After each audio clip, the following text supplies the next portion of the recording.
नमस्कार मेरे प्यारे दोस्तों, मैं हूं आपका होस्ट शेफ धीरज। आज इस वीडियो में हम लोग बात करने वाले हैं पोटेंशियल फूड कॉस्ट के बारे में वर्सेस एक्चुअल फूड कॉस्ट के बारे में।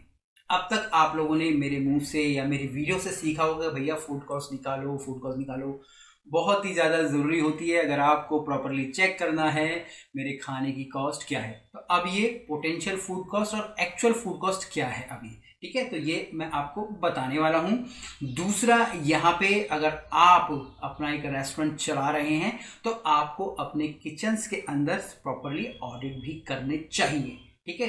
तो ये पोटेंशियल फूड कॉस्ट बोल रहा हूँ मैं, एक्चुअल फूड कॉस्ट कह रहा हूँ, ये कनेक्टेड है हमारे किचन के ऑडिट से, ठीक है।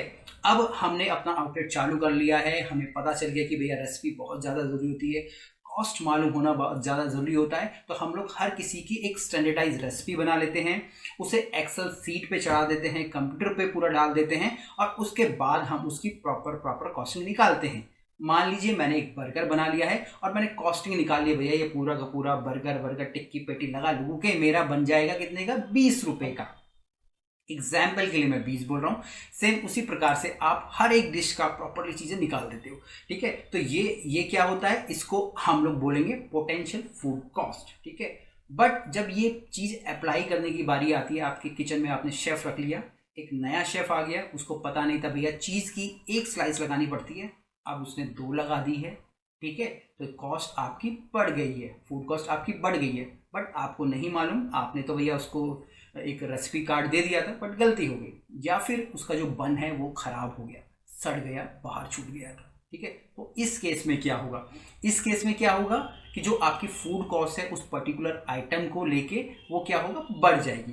तो ये क्या कहलाएगी, आपकी एक्चुअल फूड कॉस्ट। तो यहाँ पे जो आपने सोचा था पोटेंशियल थी आपकी, ठीक है ना, फूड कॉस्ट की, और वो जो आपकी एक्चुअल है, दोनों डिफर हो गई है। तो ये रियल केस सिनेरियो होता है हमारे रेस्टोरेंट्स की, होटल्स की किचन के अंदर, और ये तभी सॉल्व हो सकता है जब आप अपने किचन्स के अंदर ऑडिट कर रहे हैं और प्रॉपरली चेक कर रहे हैं कि भैया जो मेरी पोटेंशियल फूड कॉस्ट है और मेरी जो एक्चुअल फूड कॉस्ट है वो बराबर है या नहीं है। ऐसा नहीं होता है कि भैया आप बोलो कि भैया जो मैं बोल रहा हूँ या जितने अमाउंट में दे रहा हूँ या जो मेरी फूड कॉस्ट होनी चाहिए वो उतनी ही हो, क्योंकि ये कंप्लीटली इम्पॉसिबल है, ठीक है।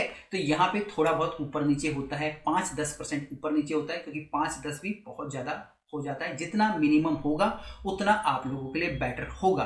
तो ये सारी की सारी चीज़ों को आपको ध्यान रखना पड़ता है, और ये सारी की सारी चीज़ें किससे कनेक्ट हो जाती हैं, आपकी एसओपी से ही कनेक्ट हो जाती हैं।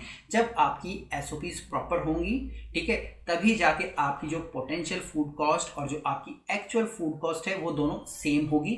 और जब दोनों सेम होगी, आपके स्टाफ की प्रॉपरली ट्रेनिंग होगी, तो आपकी जो दोनों चीज़ें हैं, और जब आप ऑडिट करने जाओगे तो आपको अपनी जो कॉस्ट प्रॉपरली पता चलेगी, ठीक है। तो इस चीज़ का आपको ध्यान रखना है, आपको अपनी पोटेंशियल फूड कॉस्ट और एक्चुअल फूड कॉस्ट को हमेशा कोशिश करना है कि भैया पास पास रहें, ज़्यादा दूर ना जाएं।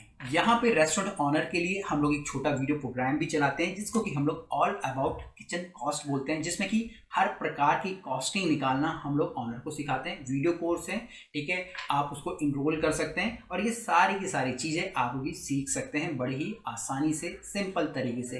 वीडियो के नीचे लिंक है, डिस्क्रिप्शन है, वहाँ पे आपको मिल जाएगा, आप जाके उसको वहाँ से ले सकते हैं। बाकी अगर आपको नहीं भी लेना है, आपकी मर्जी है। ढेर सारी वीडियोस हमने इस चीज़ के ऊपर, स्पेशली फूड कॉस्ट के ऊपर बनाई है, आप वहाँ से भी बहुत सारा नॉलेज गेन कर सकते हैं। यहाँ पे मैं एक और एग्जाम्पल लूँगा। मान लीजिए मैंने एक रेसिपी बना ली है एक दाल की, ठीक है, और मैं बोलता हूँ कि एक बंदे को खाने में मुझे 20 रुपये लग रहे हैं, एक दाल के पोर्शन में 20 रुपये लग रहे हैं। पोर्शन कुछ भी हो सकता है, 100 ग्राम, 200 ग्राम, 300 ग्राम।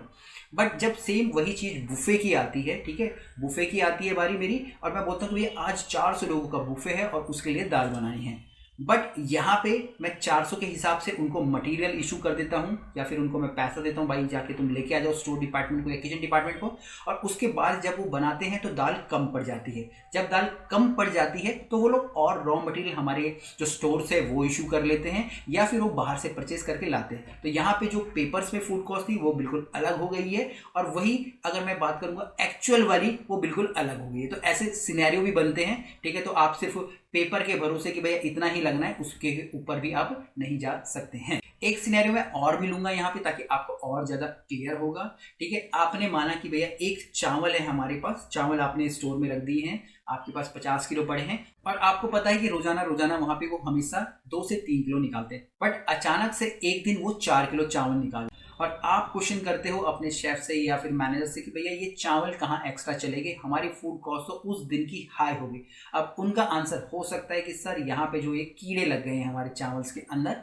ठीक है, तो जो आपने एक मंथली बाद में फूड कॉस्ट जो आप कैलकुलेट करने वाले थे, पहले तो मैं यहाँ पे एक डिश की बात कर रहा था, बट यहाँ पे जो आपकी मंथली जो फूड कॉस्ट होगी वो पूरी हिल जाएगी। हो सकता है सीधा 5 से 7% ऊपर हो जाए, क्योंकि वहां पे आपके जो 2-4 किलो हैं वो चावल खराब हो चुके हैं। तो ये सारे सिनेरियो होते हैं और इन सब सिनेरियो को खत्म करने के लिए, खत्म नहीं कर सकते बट मिनिमाइज करने के लिए आपको आपके किचन की ऑडिट्स करनी पड़ती है, प्रॉपरली एसओपीज क्रिएट करनी पड़ती हैं। और भी कई सारी चीज़ें होती हैं हमारे रेस्टोरेंट मैनेजमेंट के अंदर, रेस्टोरेंट की किचन्स के अंदर, जो कि हम लोग और भी आगे सीखते जाएंगे। आप लोगों का सपोर्ट चाहिए, ठीक है, ताकि मैं और ज़्यादा इंस्पायर हो सकूँ ऐसी वीडियोज़ आप लोगों के लिए बनाने के लिए। आप चाहे तो प्रोग्राम इनरोल कर सकते हैं, नीचे डिस्क्रिप्शन में लिंक मिल जाएगा, या फिर कुछ भी क्वेश्चन हो कमेंट से जरूर लिखिएगा। फिर मिलेंगे एक नए वीडियो में, तब तक के लिए जय हिंद।